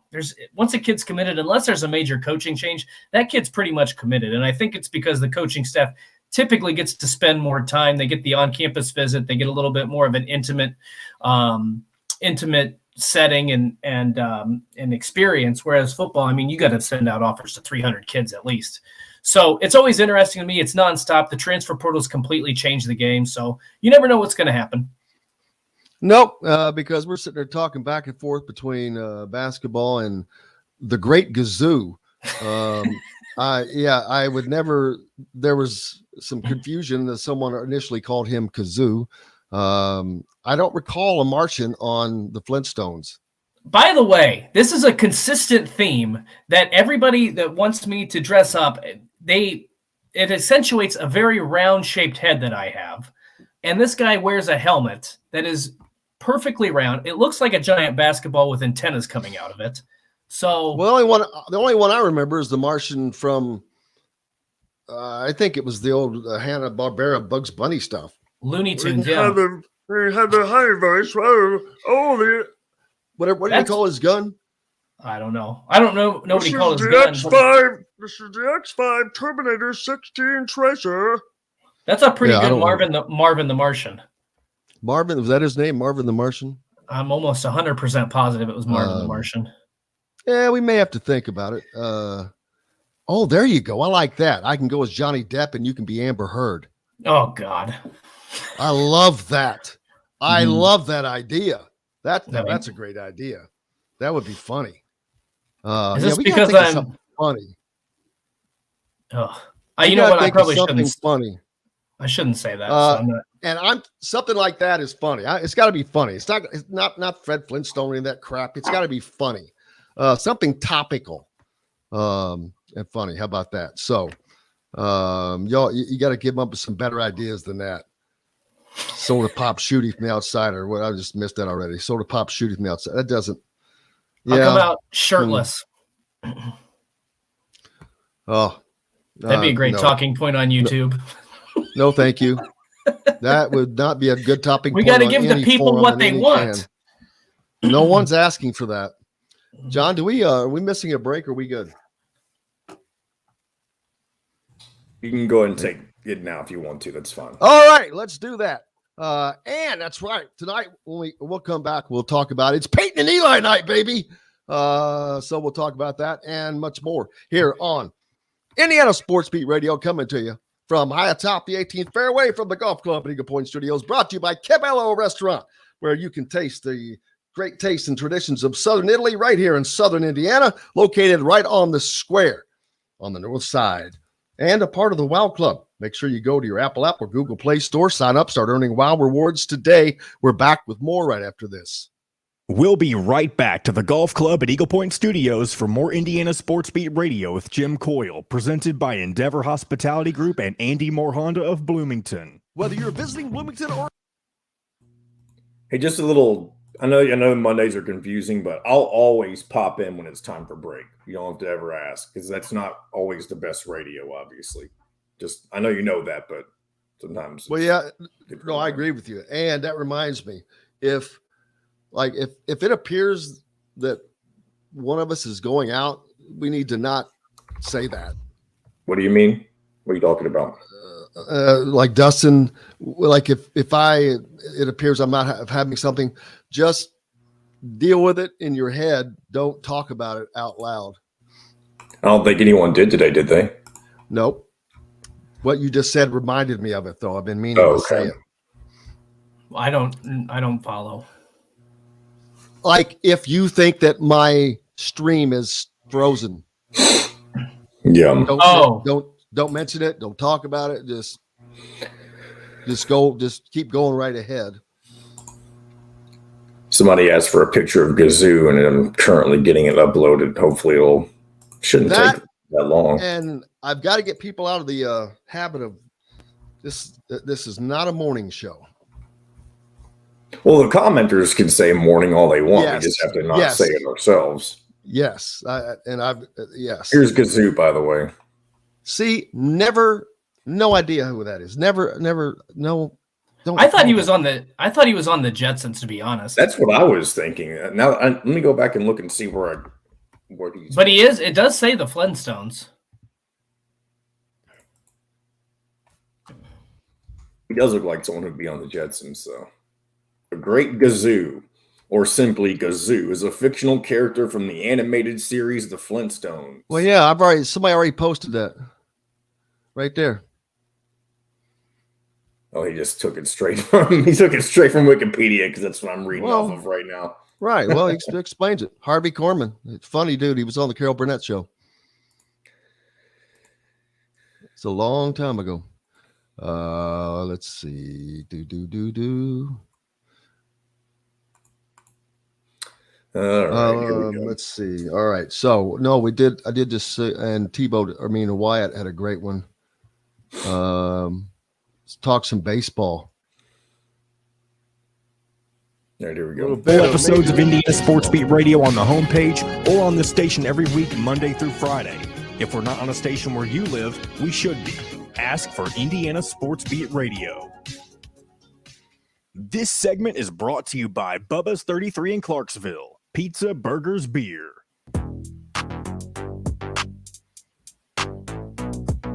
Now back to the Golf Club at Eagle Point Studios for more Indiana Sports Beat Radio with Jim Coyle, presented by Endeavor Hospitality Group and Andy Moore Honda of Bloomington.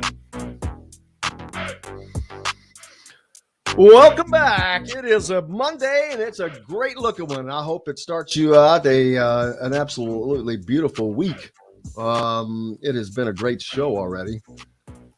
Some catch up on some news. Where was this? Wyatt mentioned that Indiana baseball receiving a commitment from All-American Andrew Wiggins. And that's to a team that had, was it 2 or 3 freshman All-American last year? I don't follow college baseball. Yeah, Indiana. Well, I'm telling you, Indiana baseball is looking maybe pretty tough in the next couple of years. And speaking of Indiana baseball, of course, Kyle Schwarber playing in his 2nd World Series with the Philadelphia Phillies. He spoke with Fox last night after the game. He's always a reason that they're there. And so let's hear what Kyle had to say. During that game, up and down, up and down. And I think the biggest thing was like we did yesterday. We had to believe in ourselves. We knew that once we got down, that all we had to do was just keep pushing. We believed in ourselves. Unbelievable at that by JT there to get on base, and then Bryce obviously with the practice swing there and pecking the bat. And then D-Rock comes in, the Ranger comes in, gets that last 2 outs. So can't say enough. How would you describe what Bryce has done this postseason? It's been fantastic. I mean, it's unbelievable. The guy's locked in, and this is the guy who he is. We all believe that. Yeah, speaking of Bryce Harper, how about that? I mean, was that a Roy Hobbs moment or what? Yes. I mean, last night, Bryce Harper steps to the plate. It's the bottom of the 8th inning. His team trails 3-2. They're leading the series 3-1, but this is an elimination game for the Padres. If they win, they're into the World Series. And man, he hits a 2-run homer like this was a movie script. It was crazy. And that place went nuts too. Like that's what makes playoff baseball so exciting, just to see the reaction. And then it's to add to the excitement, it's still a 1-run game. San Diego got a guy on, I think, first, and they had base runners at first and second and second and third. So it's nail biting action all the way down to the final at bat. Like this was, I know it didn't last very long, but this was a fun series. Not a lot of the games were particularly close, but this was a fun series. Unfortunately, the Yankees Astros was a stinker, but this was a really fun series. I think the Phillies, as much as I don't like them, they are a fun team to watch, and they remind me of the Braves from last year. They got hot at just the right time. They're playing really good baseball. It's hard not to. I'm not a huge Phillies fan, but it's hard not to pull for them right now because they're a really fun team to watch. Absolutely. And I'm just looking over something. A lot of people, you can listen to us a myriad of ways, whether it's on 97.7 The Ref in Evansville, ESPN there, or WBRO Marengo, and some people listen via podcast still. And I just want to say, whoever's listening in Denmark, New Zealand, and Singapore, appreciate you. Just happened to notice that, but I want to give you a shout out. Appreciate you guys. Appreciate you all over. I know we've got people in Australia and Arizona and tons in Florida, and most of you are in Indiana, but Hoosier fans all over the place, man. It just never ceases to amaze me. Pretty cool. Pretty cool. And especially now as we're closer to basketball season, a season that a lot of Hoosier fans are expecting great things, and as they should. It's been too long. It's time, baby. It's time. It is. It's time. It's just time. You see programs, whether it's football, basketball, that have gone through their cycle and come back, and Indiana has come back, but they haven't really come back. They've won a couple of Big Ten titles under Tom Crean. They were ranked number 1. It just could not sustain that. But that's something that sustained great play, I think, is going to be back now, and it's going to be a hell of a lot more fun to cover. I mean, I'll be honest with you. It's a lot more fun covering a winner, folks. Yes, it is. So it's a hell of a lot easier, too. I can tell you that. So there's that. But yeah, looking forward to it. The season's starting up, man. I missed a lot of these comments. They keep coming. I didn't see those. Ross said he saw where former Hoosier Jeff Newton is the coach of the Iowa Wolves of the G League.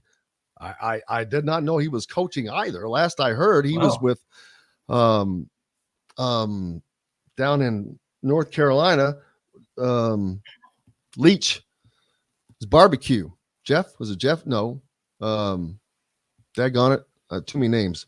But he was involved down there with involved in barbecue. So there's that. Philip said it's Schwarber's second World Series, but the first World Series he can play defense. I thought he played outfielder in the other series. I thought he did too. He played for the Cubs, so yeah.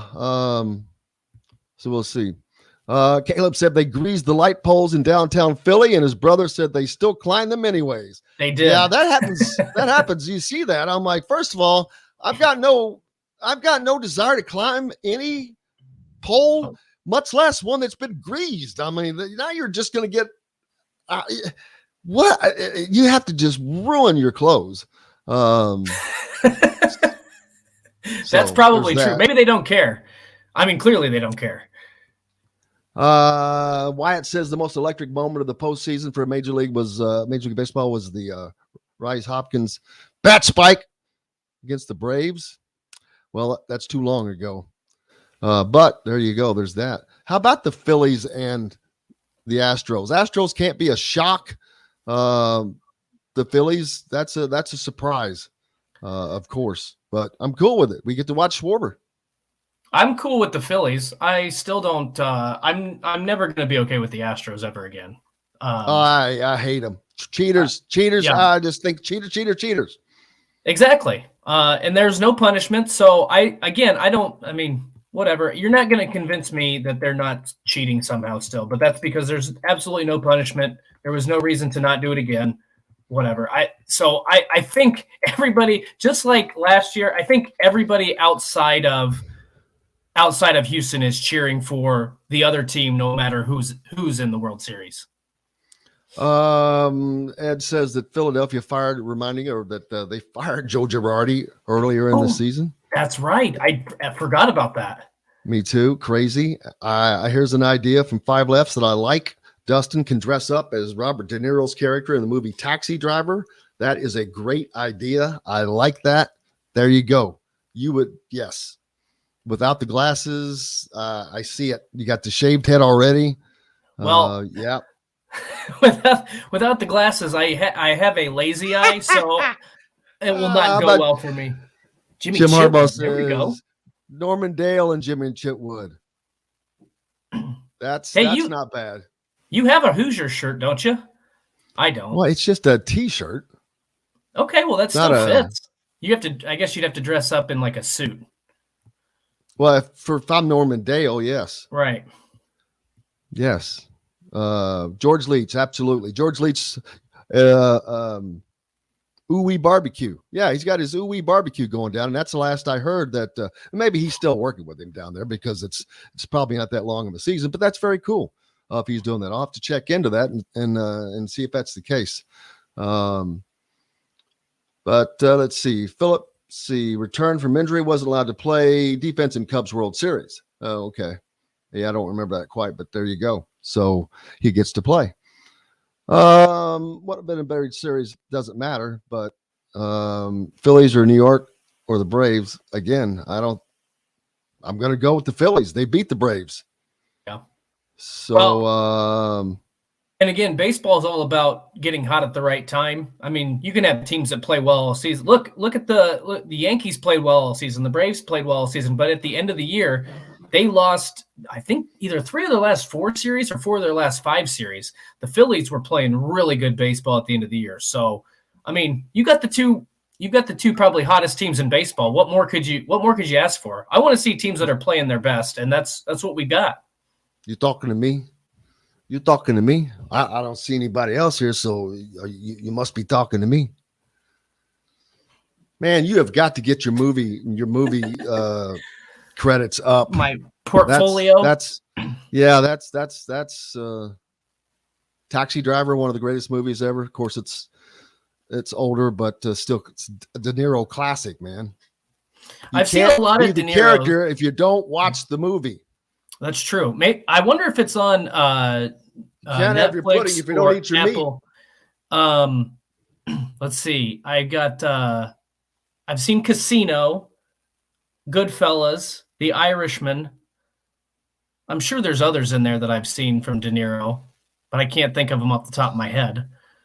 Oh, well, he's only got like 50 that are all I know. like Academy Award type movies. I was thinking more of the Scorsese era, those type of films. I'd have to look it up and see what all he's got. Gangs of New York was a great movie.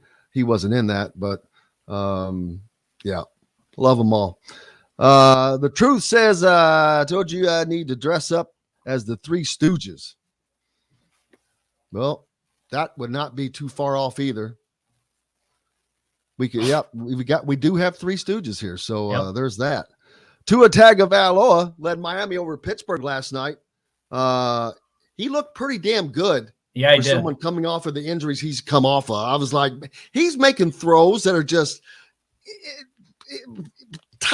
man, he was just putting them in seams. And I'm like, how the hell did he get that ball in there? Yeah, and not only that, there was at least one run, and I was working, so I had one eye on the screen, one eye on the computer last night. But there was one run where he did not avoid contact. Like I think he said before he was going to look to throw the ball away more, avoid contact, slide a little more. That went out the window as soon as the ball was snapped. I mean, when he ran, he looked for contact on one specific hit, and I mean, he's just a tough dude. And I thought it was really interesting for people that watched the pregame show. He did an interview with Maria Taylor, and it was all about the player safety. And I thought it was really interesting. He said, people are saying the rules are going to be the Tua rule, or they're changing some of the rules because of what happened to Tua. And he said, I don't want to be remembered for that. I want to be known for that. I want to play hard. I want to do right by my team. And, I want to do what's best for the organization. So I just thought that was very interesting for a guy coming off back-to-back weeks where obviously he took a shot in Buffalo, controversial return. Then he had a really scary head injury against Cincinnati to kind of dismiss it. And he said player safety is important, but he doesn't want to really be the face of that movement, I guess. It was just a very interesting conversation. So good to have him back. He makes a heck of a difference. They were 0-3 basically without him, 4-0 with him. Going to be interesting to see what Miami does the rest of the season. Hey, a little bit of golf real quick. Indiana golf team, junior Drew Sawyers claimed his third career collegiate victory over the weekend with a dominant third round 70, 2 under, 7 birdies down in North Carolina, ironically at Eagle Point Golf Club. Oh, wow. Nice. Yeah, not the golf club at Eagle Point, but Eagle Point Golf Club in Wilmington, North Carolina. But he's been tearing it up, man. Awesome. I mean, he was the medalist. Third time this year. How about that? That's impressive. So, well, that shows you right there what the foul course has done. Okay. Indiana, I think they went on to finish 8th in this particular tournament. Oh, yeah. 9th, my bad. But that's down there with a bunch of, North Carolinas and all those golf schools. That's pretty damn good. Right. So you can see exactly what that course has done already for the Indiana program. You get better players and shows. So congratulations to that. I just wanted to give them a mention to them. So that's pretty cool. Yeah, that's awesome. Coach Mayer doing a great job. I'll have to get him on here at sometime soon. So talk about that. Maybe I need to do the show. Oh, I should have done the show from there one day. From the golf course? Yeah. There you go. That'd be fun. I am. Just don't set up right beside the driving range machine. Man, that was I've never even seen one. I've never even seen one of those. Really? At a place, not outside like that. They're usually down in the cart barns or whatever. So they're not out making noise like that. The golf course I used to go to in Ackworth, Georgia, they had out by the clubhouse was on one side of the road. The driving range was on the other side of the road. And they had one of those machines, and you'd go over, go to the clubhouse, pay, and then you'd type in your code, and then it would spit out whether you had a large bucket or a small bucket of balls, and it would spit it out. And it made the exact same noise. It's very loud, but it was away from everything other than the driving range. Yeah, it's a lot more fun that way. Ma and Paul Kettle. We're still getting the ideas for dressing up for Laurel and Hardy. Yeah, Michael Penix is more. He should be more than bowl eligible. What is their record right now? I think they're 6-2. Yeah, they're going to play in the possibly play in the Pac-12 championship, right? I mean, I don't know. Where are they in the I don't know. I get the I'm going to be honest. I get the divisions confused. I think they're in the same one with Oregon, so it would be a pretty tough task for them to get into the Pac-12 championship game. It's not out of the question, but Oregon looks pretty good. Who have they lost to? They are, let's see, they're 6-2, 3-2. Oh, the Pac-12 did away with divisions, didn't they? So they did? I did not realize that. I thought it was next season, but I guess it was this season. So wait a minute. I'm seeing a Pac-12 South and North, but I don't see it. But they don't have a record in there, so that doesn't do us any good, does it? Well, so Washington's losses have come to UCLA, and a surprising one was Arizona State. They lost back-to-back games. I cannot believe that. How the heck did they lose that game? They only lost to UCLA. If I remember right, UCLA dominated that game, and Washington scored a couple late touchdowns. But that Arizona State loss was pretty inexplicable. Well, it's and it hurts. I mean, that could keep them from playing in the Pac-12 championship. Yeah, which stinks. It could, but still, right now, for them to be 6-2 under Kalen DeBoer in his first season, and they still have Oregon State, Oregon, Colorado, Washington State. I mean, they could go 3-1, and they could finish the season 9-3. That'd be a hell of a year for Kalen DeBoer. Oh, it's going to be a hell of a year no matter what. I mean, I guarantee you that. Here's a better look at it right now. You're right. They did do away with divisions. Not a lot of conference games if this is up to date. 4-0. Is that right? You have probably. You have Washington at 3-2. Yep. Yeah, those other teams have probably had a bye. Oh man, what a horrible loss. They lost to Arizona. Just a horrible loss. Yep. I mean, that's going to end up costing you a nicer bowl game, everything. Yeah, exactly. Well, I mean, it probably depends. If they're able to finish 9-3, and that's the only real ugly loss they have on the schedule, because UCLA looks pretty good, Oregon looks pretty good. If that's the only ugly loss, they may still get into a really good bowl game, but we'll see. We'll see. Harry Carey and Ryan Sandberg. There you go. Hey, Kyle Schwarber's back in the World Series, I guess. That means the Cubs are back. What? Oh, I'm sorry. He was traded to the Phillies. You've already got the voice down in the impression, so that's a lock right there. Got the Harry Carey. Hey, man, it's been a fun one as always. So we still have like a minute and a half, though, right, John? Mm-hmm. Oh, yeah. But we'll see what we can come up with. That's not till next Monday, thank goodness, though. So we have a week to think about it. So there's that. You got basketball coming up to start. You've got visits that go to the Hoosier.com. Asa Newell, he visited this past weekend. Now you've got a new visit coming up scheduled for Indiana basketball. You can check that out at the Hoosier.com, as well as top 50 guard Rakis Passmore schedules his trip. There's a season preview from Kyler Staley on Caleb Banks there as well. And the Rivals Roundtable, questions surrounding the college basketball season that Indiana is expecting to be a big, big part of. So we look forward to that. Kate, why do folks say how you couldn't run the ball when they didn't even try? One running back, 4 point. Yep, trust me. It's a lot of it's craziness.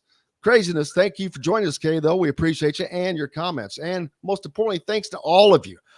Without you, we have no reason to be here. Big thanks to Dustin, of course, Dustin Dopirak from the Bloomington Herald-Times as well. And, of course, Don Fischer, the voice of the Hoosiers, John, the producer. And like I said, without you guys, we've got no reason to be here. We thank you all so much and look forward to hopefully talking to you once again tomorrow as Mike DeCourcy joins us, Chronic Hoosier, and Dustin is back like he is every day.